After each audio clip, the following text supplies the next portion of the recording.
के बारे में। गोंड आदिवासी अपनी उत्पत्ति भगवान शंभू यानी शिव से मानते हैं। भारत की जनजातियां मुंडा और भील एक ही नस्ल की मानी जाती हैं और गोंड भी उनमें शामिल है। गोंड आदिवासियों का अपना गौरवपूर्ण इतिहास रहा है।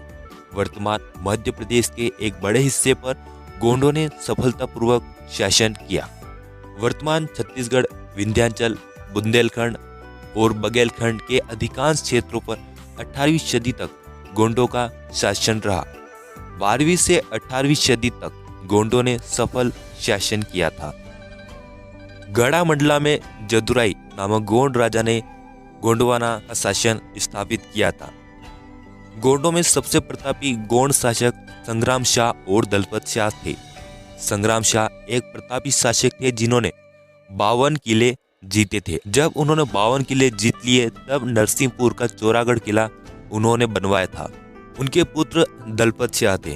दलपत शाह और चंदेल राजवंश में जन्मी दुर्गावती दोनों को विवाह करना चाहते थे, लेकिन चंदेल शासक इनके विरोध में थे।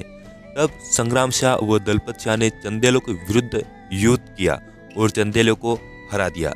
फिर आगे चलकर रानी दुर्गावती ने मुगल शासक अकबर व मालवा के बाज बहादुर से युद्ध किया। देवगढ़ में गोंड शासकों के बाद भील शासक हुए थे। लगभग 5 शताब्दियों के आधिपत्य में गोंड राजाओं के 4 प्रमुख केंद्र रहे, जिनमें सिरपुर, जुनोना, बल्लालपुर एवं चांदा थे। सारांश यह देखने में आता है कि गोंडों ने मध्य प्रदेश, तेलंगाना, छत्तीसगढ़, विदर्भ के बड़े क्षेत्रों में अपना शासन कायम कर रखा था। वर्तमान में भी गोंड शासकों द्वारा बनाई गई कई इमारतें, महल मौजूद है, जिनमें नरसिंहपुर का चौरागढ़ किला, भोपाल में गोंड महल स्थित है, वहीं मदन महल भी स्थित है। गोंडवाना में अनेक राजगोंड राजवंशों का दृढ़ और सफल शासन स्थापित था।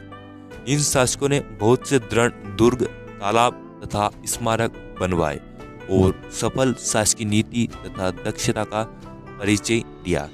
इनके शासन की परिधि मध्य भारत से पूर्वी उत्तर प्रदेश और बिहार तक पहुंची थी। 15वीं शताब्दी में 4 महत्वपूर्ण गोंड साम्राज्य, जिसमें खेरला, गढ़मंडला, देवगढ़ और चांदागढ़ प्रमुख थे। गोंड राजा बख्त बुलंद शाह ने नागपुर शहर की स्थापना की थी, वहीं भूपाल शाह ने भोपाल नगर बसाया। संग्राम शाह के पुत्र दलपत शाह एक शाही राजा थे। वे बड़े ही सुंदर, शूरवीर और विद्वान थे। कुछ गोंड शासक बेहतर संगठक थे। संग्राम शाह ने राज्य का विस्तार किया, व्यवस्था सुदृढ़ की, सिंचाई एवं पीने के पानी के लिए ताल तलैया का निर्माण कराया, सोने के सिक्के चलाए, सुरक्षा की दृष्टि से किलों का निर्माण कराया। गोंड शासक निजाम शाह ने भोपाल में अपना राज कायम किया था। समय समय पर गोंडों का सामना राजपूत, मुगल और मराठा एवं अंग्रेजों से हुआ और गोंडों ने अपनी शक्ति का प्रदर्शन किया। 1642 में गोंड और भीलों ने मुगलों के विरुद्ध विद्रोह किया।